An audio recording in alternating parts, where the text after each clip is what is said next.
జమ్మూ కాశ్మీర్లో ఉగ్రవాదుల భయం దాదాపుగా తొలగిపోయిందని లెఫ్టినెంట్ గవర్నర్ మనోజ్ సిన్హా చెప్పారు.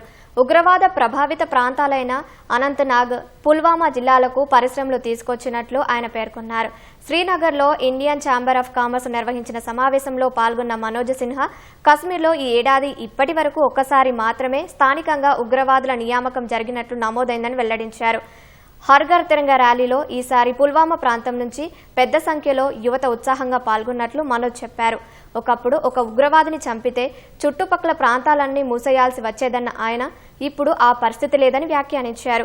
పహల్గామ్ ఉగ్రదాడి అనంతరం దేశ ప్రజల ఆలోచనలో మార్పు వచ్చిందన్న ఆయన ఉగ్రవాదానికి వ్యతిరేకంగా జమ్మూ కశ్మీర్ ప్రజలందరూ రోడ్లపైకి వచ్చి ఆందోళనలు చేసినట్లు వెల్లడించారు. గత 5 ఏళ్లలో ఇలాంటి పరిణామం ఎక్కడ చూడలేదని మనోజ్ సిన్హా తెలిపారు. భవిష్యత్తులో జమ్మూ కశ్మీర్లో మరిన్ని పరిశ్రమలు తెచ్చే విధంగా కృషి చేస్తామని పేర్కొన్నారు.